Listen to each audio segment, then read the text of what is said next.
تو اب میں موجود رہ کر کے کیا کر سکتا ہوں؟ گویا کہ وہ گھوڑے نے بھی جو ہے زندگی اپنی ختم کر دی امام پاک کی محبت میں۔ یہ امام پاک سے محبت ہے، جانور کو جس پر امام پاک سوار ہوتے تھے، امام پاک جس پر بیٹھتے تھے۔ اس کے بعد میدان کربلا، پھر کربلا ہے، کربلا کی تپتی ہوئی ریت ہے، امام پاک کی شہادت ہوئی۔ شہادت امام پاک کے بعد سورج کو گہن لگ گیا۔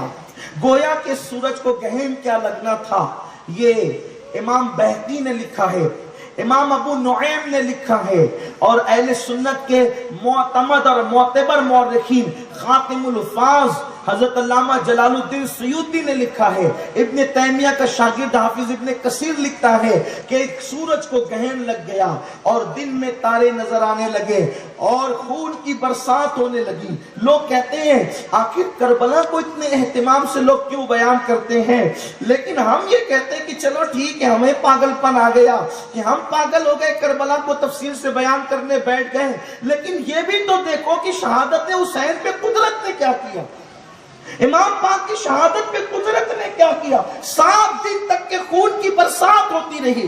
مجھے بتاؤ اس سے پہلے بھی کسی کی شہادت پر کیا خون کی برسات ہوئی ہے؟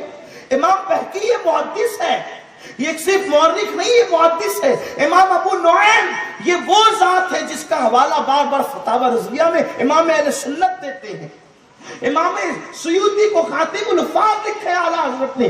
یہ وہ لوگ ہیں جو کہہ رہے ہیں کہ 7 دن تک خون کی برسات ہوتی رہی، خون برستا رہا، صرف کربلا میں نہیں بلکہ ارد گرد، صرف ارد گرد نہیں بلکہ یہاں تک کہ لکھا ہے کتابوں میں کہ بیت المقدس کے اندر جہاں سے پتھر اٹھایا جاتا وہاں سے تازہ خون نکلتا ہوا نظر آتا۔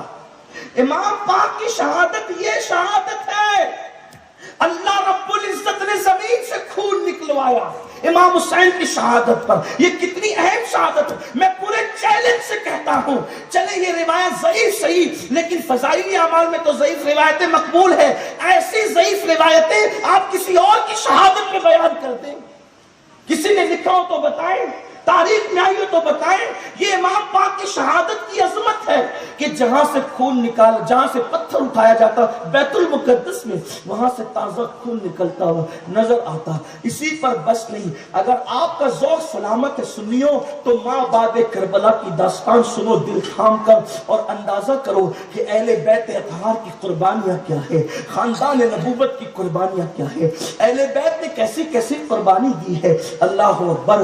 دراصل بات یہ ہے قربانی اہل بیت کو اس لیے مشکوک کیا جاتا ہے روایات پر اٹیک کر کے کہ تمہیں پتہ نہ چل سکے کہ دین کے لیے خاندان نبوت کی قربانی کی شان کی ہے۔ اللہ اکبر۔ میرے آقا صلی اللہ علیہ وسلم کے دیوانوں، اسی پر بس نہیں، اللہ اللہ کہ وہاں تو یہ حالت ہے کہ اس دن جس دن امام کی شہادت ہوئی، جس کسی نے غازہ ملا اپنے چہرے پر، آج کل جیسے لوگ خوبصورتی کے لیے کریم لگاتے ہیں چہرے پر، اس دور میں غازہ ہوا کرتا تھا، لوگ خوبصورتی کے لیے چہرے پہ غازہ ملتے تھے جس کو غازہ حسن کہتے تھے، یعنی عاشورہ کے دن، اس دن جس نے چہرے پر جو ہے غازہ لگایا، غازہ لگانے کی وجہ سے اس کا چہرہ جل کر کالا ہو گیا، اور وہ جو خون کی برسات ہوئی تھی، وہ جس کپڑے پر خون پڑا تو کپڑے پھٹتے پھٹ گئے، لیکن جو ہے وہ خون کا اثر ختم نہ ہوا، پورے بادل لال لال ہو گئے،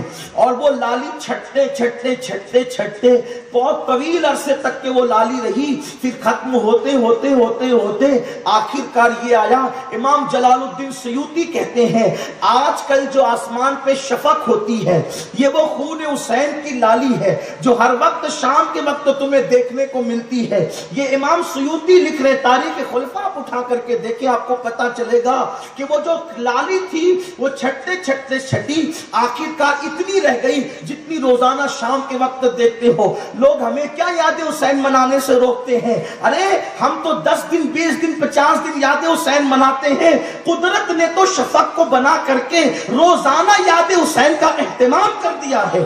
کوئی یاد حسین حسین کی کرے نہ کرے، یہ شفق روزانہ آسمان پر آتی ہے، خون حسین کی سرخی کو یاد دلاتی ہے۔ میرے آقا صلی اللہ علیہ وسلم کے دیوانوں، یہ سیوطی تو شیعہ نہیں ہے، یہ سیوطی تو رافضی نہیں ہے، یہ تو خاتم الحفاظ ہے، یہ تو معتبر مورخ ہے۔ وہ کہتے ہیں اللہ اکبر، آئیے مشکات کی طرف چلتے ہیں۔ صاحب مشکات لکھتے ہیں اس دن رسول پاک کی کیفیت کیا تھی، اس دن رسول اللہ صلی اللہ علیہ وسلم کا حال کیا تھا، اس دن آقا کریم صلی اللہ علیہ وسلم کی کیفیت کیا تھی۔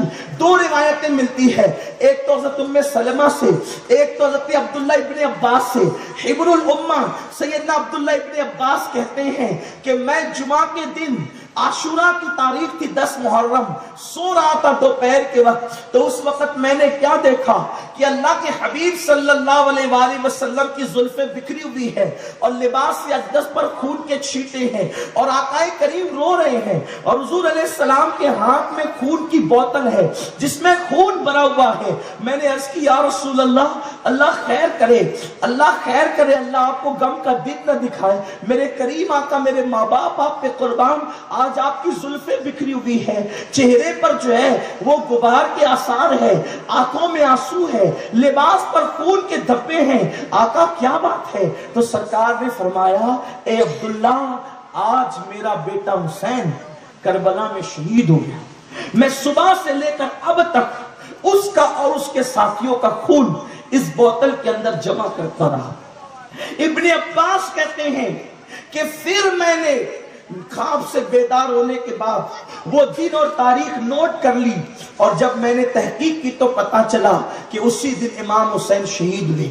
حضرت ام سلمہ ام المومنین کہتی ہیں کہ مدینہ منورہ کے اندر جنات کے رونوحہ کرنے کی اور جنات کے رونے کی آواز بلند ہوئی عاشوراء کے دن۔ عاشوراء کے دن 61 ہجری کو محرم کی عاشوراء کے دن میں نے دیکھا کہ جنات کے رونے کی آواز آ رہی ہے، کیونکہ رسول اللہ کے وصال کے وقت جنات روئے تھے، اور اس کے بعد اگر جنات روئے تھے مدینہ منورہ میں تو عاشوراء کے دن 10ویں محرم کو رو رہے تھے اور کہتے تھے ہائے حسین شہید ہو گئے۔ ام سلمہ ام المومنین کہتے جب میں نے یہ آواز سنی تو میں نے کہا کہ جاؤ بھائی تحقیق کرو کہ جنات روتے ہوئے کہتے ہیں کہ حسین شہید ہو گئے، اور تحقیق کی گئی تو پتا چلا کہ میدان کربلا میں مولا حسین پاک کی شہادت ہو گئی۔ میرے پیارے آقا علیہ السلام کے پیارے دیوانوں، اب پتا چلا کہ یہ شہادت کتنی دردناک شہادت ہے، اس پہ جنات رو رہے ہیں، اس پہ جنات رو رہے ہیں، اس پر اللہ کے رسول رو رہے ہیں، اس پر امہات المومنین رو رہی ہیں۔ ایک صاحب کہتے ہیں، بلکہ خاتون کہتی ہے کہ میرا بچپنا تھا، جب میں ام المومنین ام سلمہ سے ملنے گئی تو دیکھی کہ آپ بیٹھی ہوئی رو رہی ہیں، آپ کی آنکھوں میں آنسو ہے، تو میں نے پوچھا ام المومنین اللہ آپ کا بھلا کرے، اللہ آپ کو خیر کے دن دکھائے، آپ کیوں رو رہی ہے؟ تو کہنے لگی مجھے خبر پہنچی ہے کہ حضرت امام علی مقام امام حسین میدان کربلا میں شہید ہو گئے۔ حضرت بابا فرید الدین گنج شکر رحمت اللہ تعالی علیہ راحت القلوب میں فرماتے ہیں کہ ایک نیک بی بی نے خواب میں دیکھا شب عاشور کہ ایک خاتون پردہ نشین جو اپنی آستین سے کربلا اپنی آستین سے زمین کو صاف کرتی ہے، اور جو کھڑے ہیں جو کنکر پتھر ہے اس کو اٹھا کر اپنے دامن میں رکھتی ہے۔ پوچھا اس بی بی نے، ایک بی بی نے، اے خاتون آپ کون ہیں اور آپ یہ زمین کیوں صاف کر رہی ہے اور یہ کنکریاں اٹھا کر آپ اپنے دامن میں کیوں رکھتی ہے؟ تو اس بی بی نے کہا کہ اے نیک خاتون، میں رسول اللہ کی بیٹی فاطمہ بنت محمد ہوں، اور یہ کربلا کی زمین ہے، آج 10ویں محرم کی شب ہے، شب عاشور ہے، اور کل صبح کو میرا بیٹا کربلا کی اسی زمین پر شہید ہوگا، تو یہ یہیں پہ گرے گا، تو میں اس کے گرنے سے پہلے یہاں سے کنکر اٹھا رہی ہوں تاکہ میرا بیٹا جب زمین پہ گرے تو اس کو کوئی کنکر نہ چپ جائے۔ اللہ اکبر، یہ امام پاک کی شہادت کا اہتمام ہے۔ جب شہید ہو گئے سب لوگ، آپ نے سنا ہوگا بڑے مشہور سے واقعات ہے، پھر یزیدیوں نے جب لاشوں پہ گھوڑے دوڑا دیے، لاشوں پر گھوڑے دوڑ گئے، اور جب لاشوں پہ گھوڑے دوڑ گئے ننھے سے معصوم علی اصغر کی لاش کو بھی گھوڑوں کی ٹاپوں سے کچل دیا گیا، تو پھر خیموں کی طرف ان بدبختوں نے رخ کیا اور خیموں کی طرف رخ کرنے کے بعد ان لوگوں نے خیمے جلا دیے. علی اصغر کا خیمہ، علی اصغر کا جھولا لوٹا. حضرت سیدہ معصوم سکینہ کے کانوں میں سونے کی بالیاں تھی، ان بالیوں کو اتارنا بھی گوارا نہ کیا، ایسے زور سے کھینچا کہ سیدہ سکینہ کی بالیاں جو ہے وہ کھینچنے کی وجہ سے آپ کے دونوں کان کٹ گئے. لکھا جاتا ہے کہ آخری دم تک کے سیدہ سکینہ کے کان کٹے رہے. جب سکینہ نے کہا کہ ہم اہل بیت ہیں، ہم پہ رحم کرو، میں حسین کی یتیم ہوں، مجھ پہ رحم کرو، تو ان ظالموں نے رحم کرنے کی بجائے سیدہ سکینہ کے منہ پہ تماچے مارنے شروع کی، سیدہ سکینہ کے گالوں پہ تماچے مارے. اسی پہ بس نہیں کیا، ان کی آتش غضب اور کینے، ان کے دل کینے بھرے دلوں کو پھر بھی ٹھنڈک نصیب نہ ہوئی. انہوں نے گہن دیکھنے کے بعد بھی، دن میں تارے چمکتے دیکھنے کے بعد بھی، دن میں رات کا سما دیکھنے کے بعد بھی ان کے دلوں پر ایسی مہر لگ گئی تھی، ان کے دل اتنے سخت ہو گئے تھے. ان بدبختوں کے دل سور سے زیادہ سخت ہو گئے تھے، پتھر سے زیادہ سخت ہو گئے تھے، بندروں سے زیادہ سخت ہو گئے تھے، بھیڑیوں سے زیادہ سخت ہو گئے تھے. انہوں نے اسی پہ بس نہیں کیا، بلکہ ان شہزادیوں کے سروں پر جو چادریں تھی ان چادروں کو بھی چھیننا شروع کیا، جن کے گھر میں اجازت کے بغیر جبریل نہیں آتے، جن کے دوپٹوں کو کبھی اجنبی مردوں نے نہیں دیکھا تھا، ان کی چادریں چھینی. اور جب چادریں چھین لی گئی، بی بی زینب نے کہا ظالموں، آخرکار نبی کی بیٹیوں کی چادریں چھینتے ہو. ان کے دل پر ان باتوں نے کوئی اثر نہ کیا. آخرکار جو ہے وہ پھر شام آنے لگی. اسی شام کو تاریخ میں شام غریبہ کہتے ہیں، اور یہ شام غریبہ اتنی دردناک ہے.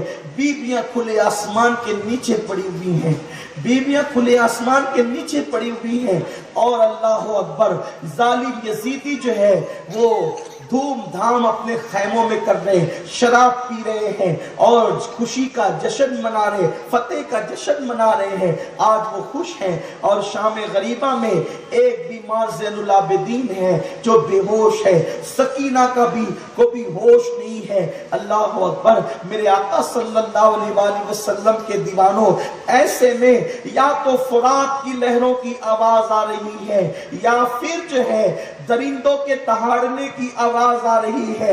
سیدہ زینب کو خیال آتا ہے، سیدہ زینب کو خیال آتا ہے لاشیں کچل دی گئی ہیں، معصوم علی اصغر کا لاشا بھی کچلا ہوا پڑا ہے، چلو چل کر کے پہرا دیتے ہیں، کہیں ایسا نہ ہو کہ کوئی درندہ کسی لاش کو اٹھا کر لے جائے، یا کوئی بندہ کوئی شخص لاش کو اٹھا کر لے جائے، مزید بے حرمتی کرے. علی کی بیٹی نے اس وقت سوچا کہ لاشوں پہ پہرا دینے کے لیے ہاتھ میں کوئی ڈنڈا تو چاہیے، کوئی ہتھیار تو چاہیے. تو اللہ اللہ، وہ رات سیاہ تھی، تاریک رات تھی.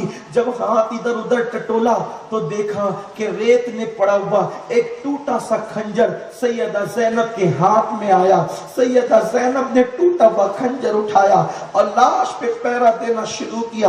اب تک کہ سکینہ بے ہوش پڑی ہوئی تھی، سیدہ سکینہ بے ہوش تھی. سیدہ زینب اٹھی اور لاش پہ پہرا دیتی، ادھر سے آتی ادھر جاتی، ادھر سے آتی ادھر جاتی، ادھر سے آتی ادھر جاتی. اسی میں بہت وقت گزرا تو کیا دیکھا کہ وہ فرات سے جو لہروں کے اٹھنے کی یا فرات کے چلنے کی جو آواز آ رہی تھی، درندوں کے دھاڑنے کی آواز آ رہی تھی، اس آواز میں ایک تیسری آواز اچانک نمودار ہوئی، اور وہ سسکیوں کی آواز تھی.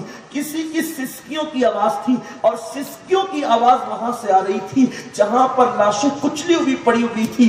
سیدہ زینب نے سوچا یہاں تو کچلی ہوئی لاشیں پڑی ہیں، یہاں سے سسکیوں کی آواز کیسے آتی ہے؟ جب آپ آواز پر چلتے ہوئے اندازے سے تشریف لے گئی تو کیا دیکھا؟ ایک ایسا کٹا ہوا لاشا ہے جس کے ہاتھ نہیں ہے.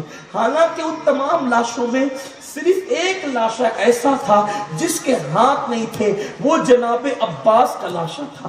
اور عباس کا لاشا اونچے قد اور چوڑے جسم کی وجہ سے پہچان میں آتا تھا، لیکن اور لاشیں کچھ نہیں ہوئی تھی، کچھ نشانیاں تھی جس کی وجہ سے لاشیں پہچانی جاتی تھی.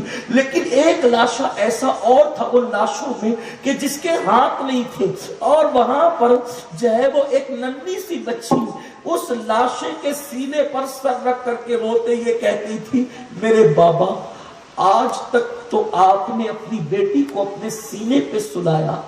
اب تیرے سینے کے بغیر تیری بیٹی کو نیند نہیں آتی. میرے بابا آپ مجھے اپنے سینے پہ سونے کا موقع عطا کریں. جب آپ نے دھیان سے دیکھا تو وہ کوئی اور نہیں تھا, وہ حضرت سکینہ تھی جو اس لاشے کو چمٹ کر کے رو رہی تھی. حضرت زینب نے ان کو تو وہاں بے ہوش چھوڑا تھا. پتہ نہیں سکینہ کو کب ہوش آیا اور پھر سیدہ سکینہ لاشے پر آ گئی. اٹھایا, سینے سے لگایا, کہا میری بیٹی تجھے کیسے پتا چلا کہ یہ تیرے بابا حسین کا لاشا ہے؟ تو حضرت سکینہ نے کہا کہ جب میں ہوش میں آئی تو مجھے میرا بابا یاد آیا کہ میرا بابا میدان میں ہے. جب میں میدان میں آئی اور میں نے کٹی پٹی لاشیں دیکھی تو میں پہچان نہ سکی کہ میرے بابا کی لاش کون سی ہے. تو میں نے کہا بابا تم کہاں ہو؟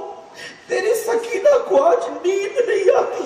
تو اس وقت اسی لاش سے آواز آئی تھی, سکینہ میرا بابا یہاں ہے. تو تب میں نے پہچانا کہ میرا بابا یہاں ہے.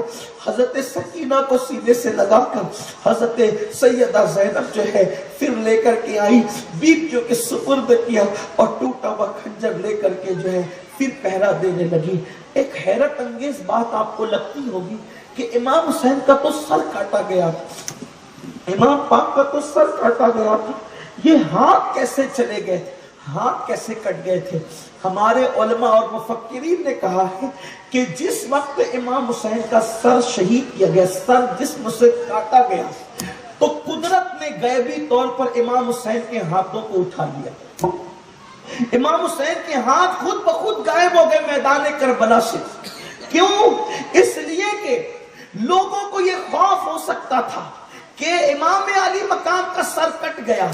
جیتے جی امام حسین نے اپنا ہاتھ یزید پلید کے ہاتھ میں نہیں دیا, تو بعد شہادت اگر یزیدی ان ہاتھوں کو کاٹ دے اور کاٹ کر کے امام حسین کی روح کو تکلیف پہنچانے کے لیے وہ ہاتھ لے کر جاتے اور کہتے حسین تو نے جیتے جی تو ہاتھ نہیں دیا, شہادت کے بعد تیرے ہاتھ ہم نے یزید کے ہاتھ میں رکھ دیے, یعنی تیری شکست ہو گئی. حسین نے زندگی میں اپنے ہاتھوں کی حفاظت کی, شہادت کے بعد قدرت نے ان ہاتھوں کو اٹھا لیا کہ جیتے جی تو نے حفاظت کی, شہادت کے بعد ہم نے حفاظت کی, تاکہ تیرے ہاتھ بعد شہادت بھی یزید کے ہاتھ میں نہ جانے پائے. یہ مولا حسین کی شان ہے, میرے مولا کی شان یہ ہے. اسی لیے تو سرکار غریب نواز کہتے ہیں شاہ است حسین, شاہ است حسین, بادشاہ است حسین, دین است حسین, دی پناہ است حسین, سرداد نہ داد دست در دست یزید, حقا کی بنائے لا الہ است حسین.